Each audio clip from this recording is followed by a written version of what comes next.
Hello, welcome to the Member 365 webinar on continuing education. As you know, I'm Kaya Els, Member 365's knowledge base expert, and I'm going to be your host for today's webinar. We're going to talk a little bit about what continuing education is. We're going to create an activity, complete an activity as a member, pull an education report, and then we're going to have time for any questions. So if you do have any, you know the drill, type them in the bottom right-hand corner in the chat box, and we'll get to them as soon as we finish up. So before we begin and jump into the software, I just want to touch on what continuing education is. So it's for organizations that need to keep track of their members' credits.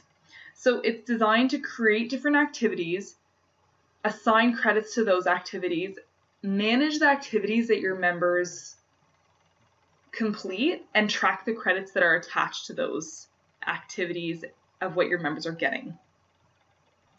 So it provides you with reports of the credit accumulation and how many credits are still needed, as well as if you have different leveling systems, you can change that within the continuing education module in the configuration side of things. So that is typically set up with your onboarding coach. And you can even change this so it's if your bronze members have a certain amount of credits that they need to obtain, for example, maybe they need 40, where silver members need 60 credits. So you can change that to make sure that each membership category has the correct amount of credits associated with it in which members have to achieve. So that is really the continuing education module. It's just basically to track credits. And let's make our first activity. So I'm logged into Member 365 as an administrator, and to find continuing education, we're going to click Modules, Education, and there's a few options here. We're going to click Manage Activities to start.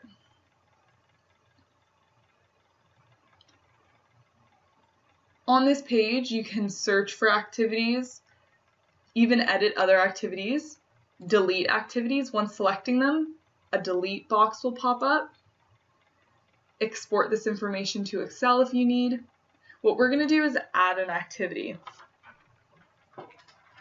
So first step in adding anything in Member 365 is entering those details of what you're creating. And I have a Word document of some of the details that I'm going to put in my activity. So for mine, I'm just doing a guest presentation, maybe a guest speaker. So I have that information. You want to make sure that this title is self-explanatory.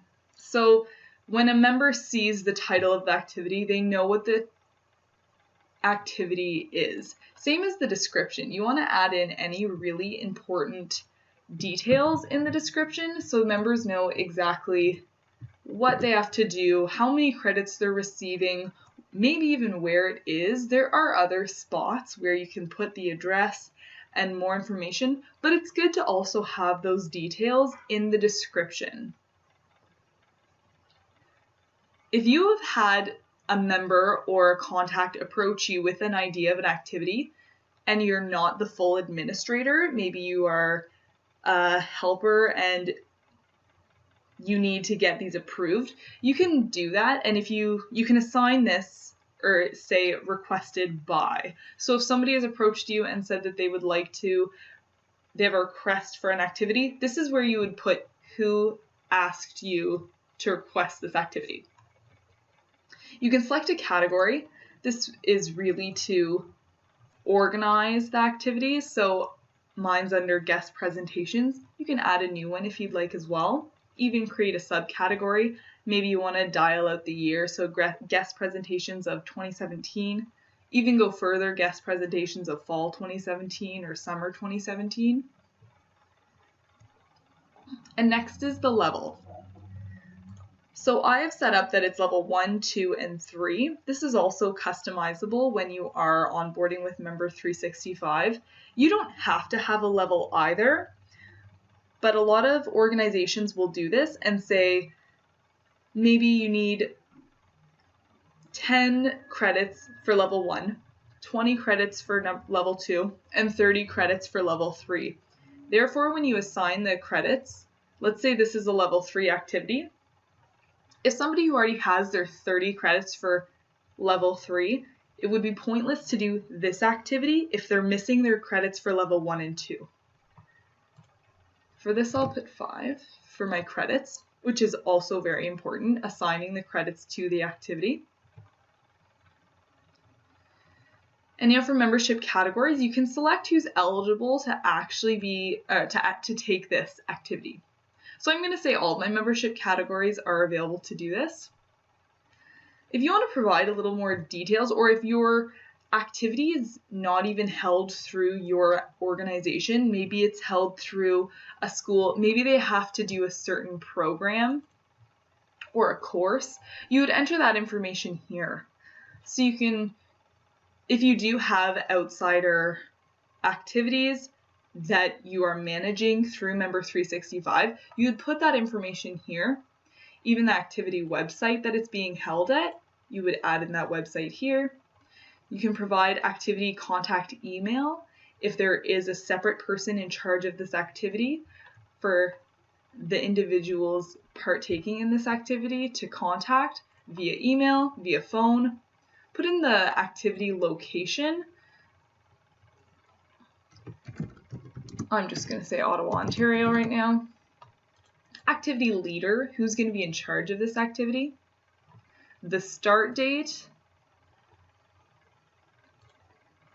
The end date.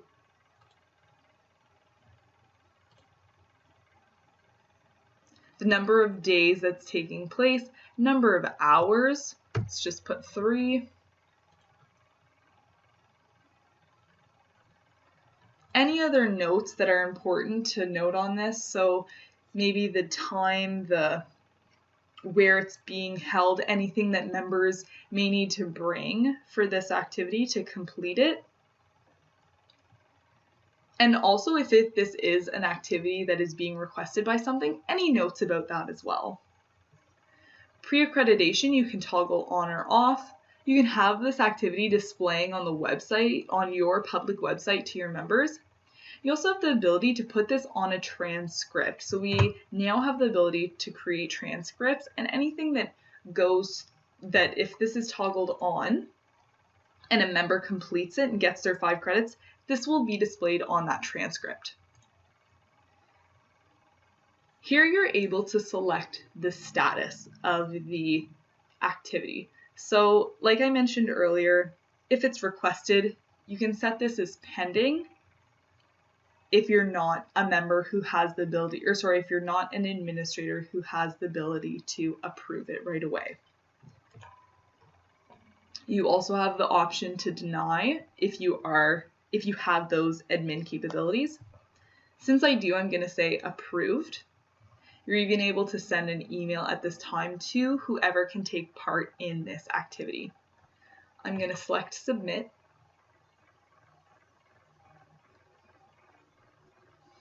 And now my activity has been created. And there I have guest speaker presentation July 13th. So that's the one that I just created.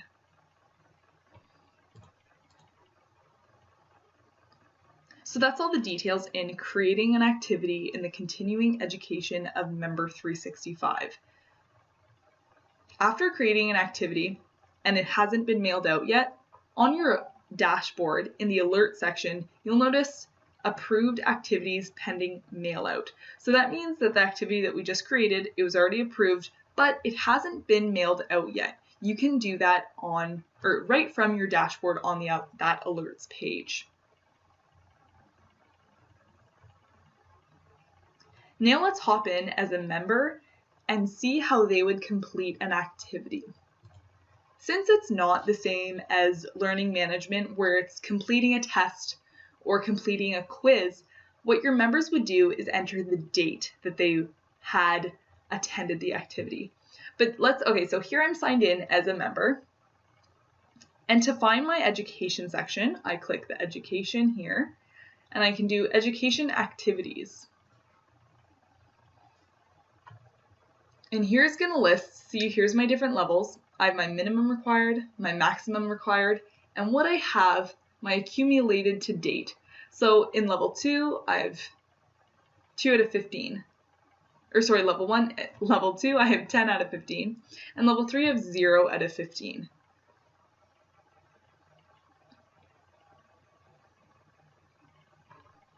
Tells me credits required and outstanding credits. We'll get to that a little bit later, but that is what you will see, or what your members will see, sorry.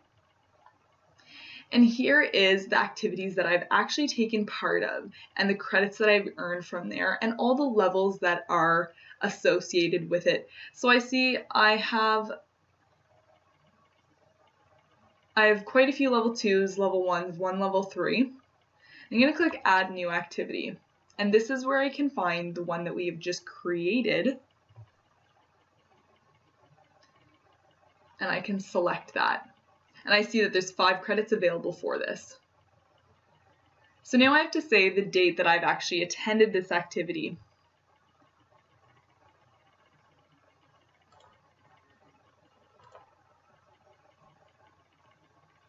Perfect. So that is what your members would do to say that they have attended that activity, and maybe you're keeping track of that as well as an administrator so you know what has been attended or not, and if it was third party you would do so as well. And let's go back in as an administrator. So here we are in as an administrator. I'm just going to go back to my dashboard.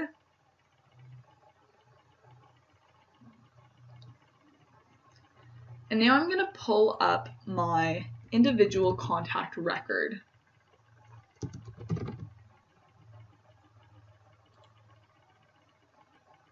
So here we landed on my contact record. And by these contact details, I'm just going to select education.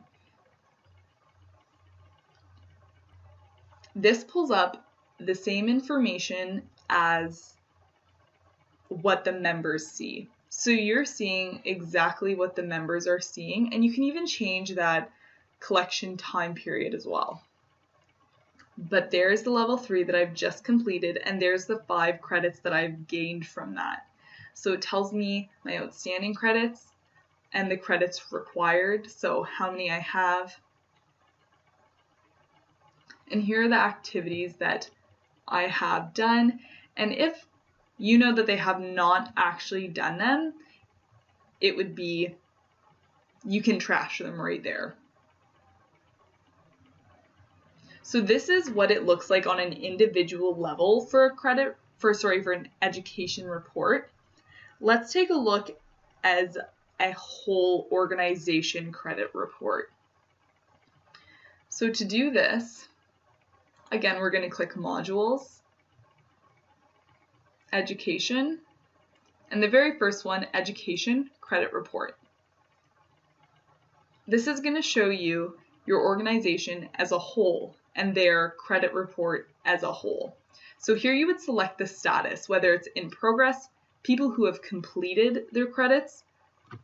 When setting up the configuration side of things, you can actually apply a grace period and say it's due in this period. However, we'll give them a grace period of 2 weeks to finish off their credits if they have not met that requirement yet.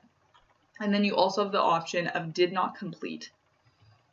I'm going to go in progress, and here are all the members, their category, their collection start date, their collection end date, and their credits that are totaled so far. So what they have and what they're required to have. You can send all of these people an email right from here. Once I click send eBlast, it tells me all those 5 contacts are going to be sent an email. Enter the subject and your text. So if you just want to even remind them, hey, I want to let you know you're still in progress of getting your credit. Your collection end date is in December, some even earlier, and you can note that in there. You can export this information to Excel if it's something that you need to bring to a board meeting or get somebody else's attention and give them this Excel spreadsheet. And that's the credit report section of the continuing education, which was also our last thing on our agenda other than Q&A. So, are there any questions? Thanks so much. Have a great day.